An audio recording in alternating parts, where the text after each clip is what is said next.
Hi friends, welcome to Telugu మంత్ర. శ్రీకృష్ణదేవరాయల అసలైన నిధి దొరికిందా? ఈ ఎపిసోడ్లో చూద్దాం. ఉదయపు మొదటి కిరణాలు హంపి శిథిలాలపై పడుతున్నాయి.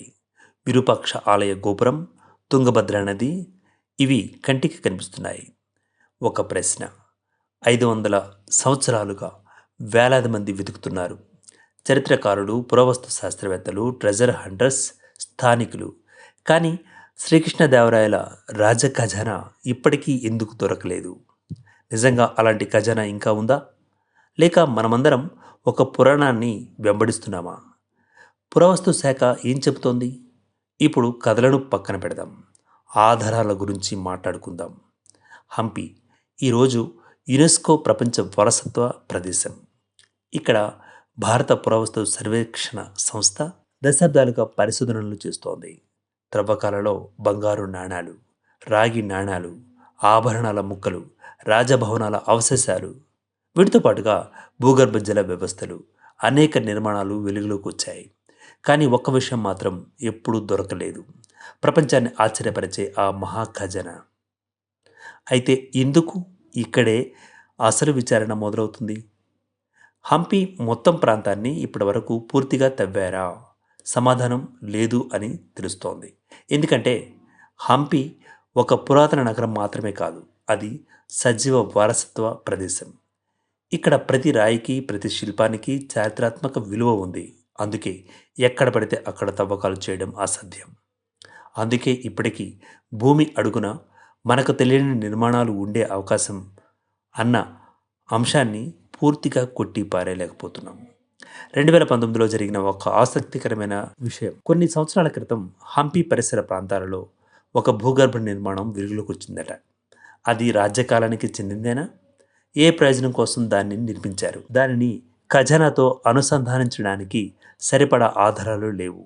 కానీ ఒక విషయం మాత్రం సుస్పష్టంగా ఉంది: హంపి ఇప్పటికీ తన రహస్యాలన్నింటినీ బయటపెట్టలేదు.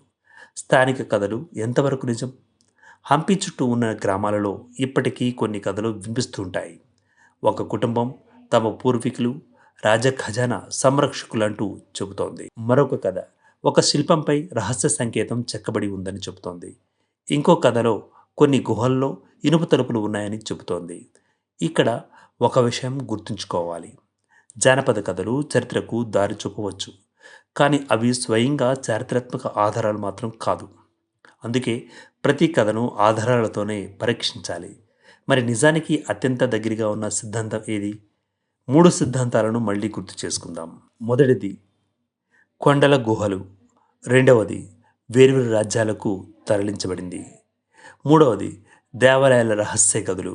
ఈ మూడింటిలో ఏది పూర్తిగా నిరూపించబడలేదు, అలాగే ఏది పూర్తిగా తప్పని కూడా చెప్పబడలేదు.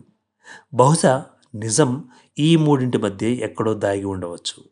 కానీ ఒక పెద్ద ప్రశ్న ఇంకా మిగిలే ఉంది. ఒక్కసారి ఆలోచించండి: శ్రీకృష్ణదేవరాయలు కేవలం బంగారాన్ని మాత్రమే సంపదగా భావించి ఉంటే ఈరోజు ఆయన పేరును మనం ఇంత గౌరవంతో గుర్తు చేసుకునే వాళ్ళమా? ఒక రాజును వేల సంవత్సరాలు జీవించి ఉంచేది ఖజానా కాదు, అతని ఆలోచనలు, అతని పరిపాలన, అతని సంస్కృతి, అతను నిర్మించిన నాగరికత. అసలైన నిధి ఈరోజు హంపి శిథిలాలను చూస్తే చాలామందికి రాళ్ళు మాత్రమే కనిపిస్తూ ఉంటాయి. కానీ ఒక చరిత్రకారుడికి అవి ఒక మహానగర కథ మాట్లాడుతున్న స్వరంగా వినిపిస్తుంటుంది. ఒక శిల్పికి అవి అద్భుతమైన కళాఖండాలుగా కనిపిస్తూ ఉంటాయి. ఒక ఇంజనీర్కు అవి శతాబ్దాల క్రితం నిర్మించిన అద్భుత సాంకేతికత అని అనిపిస్తుంటుంది.